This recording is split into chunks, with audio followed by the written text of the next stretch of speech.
সকলকেই আমরা আজকে সারাদিন বসিরহাটের লোকসভার যে বিভিন্ন এলাকা যেখানে ভোট পরবর্তী সময়ে অত্যাচারিত হচ্ছে বিজেপি কর্মীরা, এবং এটা আমরা গত সপ্তাহে শনি রবিও বিভিন্ন সময় বিভিন্ন জায়গায় ঘুরেছি।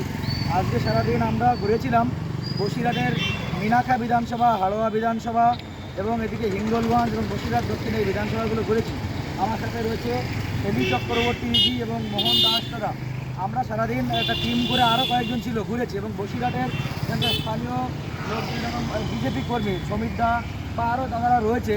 তো এখানে ভোট পরবর্তী সময় বিরাট অত্যাচার চলছে এবং আমরা মানুষকে বিভিন্ন রকমভাবে সে আইনগত, প্রশাসনগত বা চিকিৎসা বা অন্যান্য কিছু দ্রব্য সামগ্রী দিয়ে মানুষকে সহযোগিতা করার চেষ্টা করছি। আজকে সেগুলো অনেকটা হেল্প করছে বিভিন্ন রকম ত্রিপল এনে। এইগুলো দেওয়ার পিছনে যে মানুষগুলো আমাদের সহযোগিতা করেছে সেই মানুষগুলোর নাম অবশ্যই একবার করে বলতে হবে এবং তাদেরকে অবশ্যই অসংখ্য ধন্যবাদ।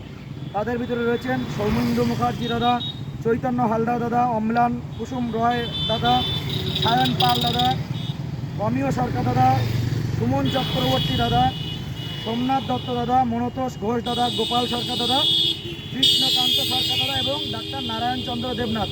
এছাড়া যুব মোর্চার রাজ্য সভাপতি ডাক্তার ইন্দ্রনীল খা মহাশয়, যিনি আমাদের উৎসাহিত করেছেন, তাকেও অসংখ্য ধন্যবাদ। এবং আপনারা দেখুন, এবং মনতোষ ঘোষ দাদা। তো যারা পশ্চিমবঙ্গে সরকারে আসার পরে বা ভোটে জেতার পরে এই ধরনের বিরোধীদের উপর অত্যাচার করে কীভাবে গণতন্ত্র ধ্বংস করা হয় সেটা আপনারা দেখুন। আমরা বিভিন্ন জায়গায় এভাবে যাচ্ছি, মানুষের পাশে থাকছি, সুবিধা অসুবিধা আমাদের কর্মীদের পাশে আমরা থাকবো। আগামী দিনে যে কোনো পরিস্থিতিতে বসিরহাটের যে এই অত্যাচার তা নির্মূল করার জন্য সবসময় আমরা বদ্ধপরিকর। সকলে ভালো থাকুন, নমস্কার।